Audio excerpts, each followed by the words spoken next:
આગળ વધી અને વાત કરી સુરતની, તો સુરતના ડુમસમાં 135 બોગસ પ્રોપર્ટી કાર્ડ બનાવીને કરોડો રૂપિયાની જમીન હડપી ષડયંત્ર રચવાનો મામલો સામે આવ્યો છે.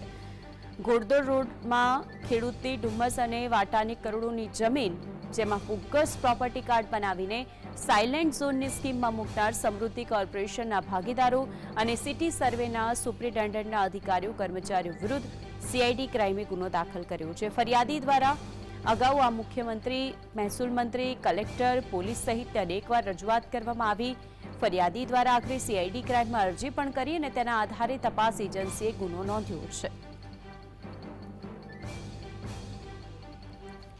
તો સીઆઈડી ક્રાઇમ દ્વારા આગામી સમયમાં ધરપકડ કરવામાં આવી શકે છે. મહત્વની વાત એ છે કે 135 બોગસ પ્રોપર્ટી કાર્ડ બનાવીને જમીન હડપ કરવાના ષડયંત્રનો આખી ઘટસ્ફોટ થયો છે, જેની અંદર જે બિલ્ડરોનો સમાવેશ થતો હોય, કોણ કોણ સંડોવાયેલું છે તેની તપાસ થશે. ખેડૂતની ડુમસ અને વાટાની જમીનમાં બોગસ દસ્તાવેજ કરવામાં આવ્યા હતા. સાયલેન્ટ ઝોનની સ્કીમ મૂકનાર સમૃદ્ધિ કોર્પોરેશનના ભાગીદારો પર પણ સકંજો કસવામાં આવશે, કારણ કે આ બધા જ શંકાના દાયરામાં આવ્યા છે. સિટી સર્વેના સુપ્રિન્ટેન્ડન્ટના અધિકારી વિરુદ્ધ સીઆઈડી ક્રાઇમમાં ગુનો નોંધાયો છે. હવે જે સંડોવાયેલા 4 બિલ્ડરો છે તેમની મોટી રાજકીય વગ ધરાવતા હોવાની પણ માહિતી સામે આવી છે.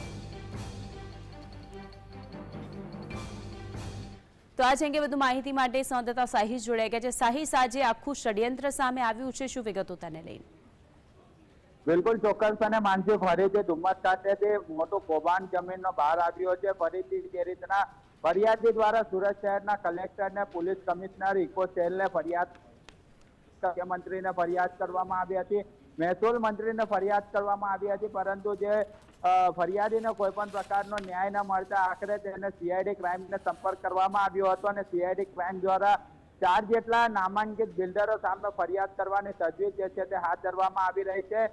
ગત રોજ સીઆઈડી ક્રાઇમ દ્વારા ગુનો નોંધવામાં આવ્યો છે અને 4 જેટલા હવે બિલ્ડરો સામે તપાસના ધમધમાટ શરૂ કરી દેવામાં આવ્યા છે. કરોડોની જે જમીનો આવેલી છે, ફરિયાદીના જાણ બહાર સમગ્ર આ જે કાવતરું જે છે તે કરવામાં આવ્યું હતું. અને સમગ્ર ઘટનાને જોતા હવે સીઆઈડી ક્રાઇમ દ્વારા નામાંકિત 4 બિલ્ડરો સામે ગુનો દાખલ કરવામાં આવ્યો છે. અને આવનારા સમય દરમિયાન 4 બિલ્ડરો સામે કાર્યવાહી કરવામાં આવે તો નવાઈની વાત નહીં, પરંતુ ગાંધીનગર સીઆઈડી દ્વારા તપાસના ધમધમાટ શરૂ કરી દેવામાં આવ્યા છે એવું સૂત્રો થકી માહિતી મળી રહી છે.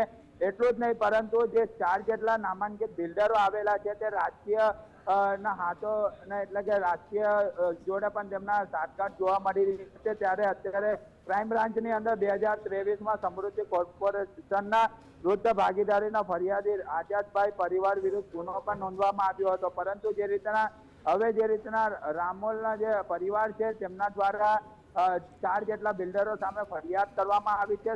સુરત શહેરના ઇકો સેલની અંદર પણ ફરિયાદ કરવામાં આવી હતી, પરંતુ કોઈ પણ પ્રકારની ફરિયાદના અનુસંધાને પોલીસ દ્વારા કાર્યવાહી નથી કરવામાં આવી. બીજી તરફ કલેક્ટરને પણ રજૂઆત કરવામાં આવી હતી. કલેક્ટર દ્વારા પણ ફરિયાદીને યોગ્ય જવાબ આપવામાં આવ્યો હતો.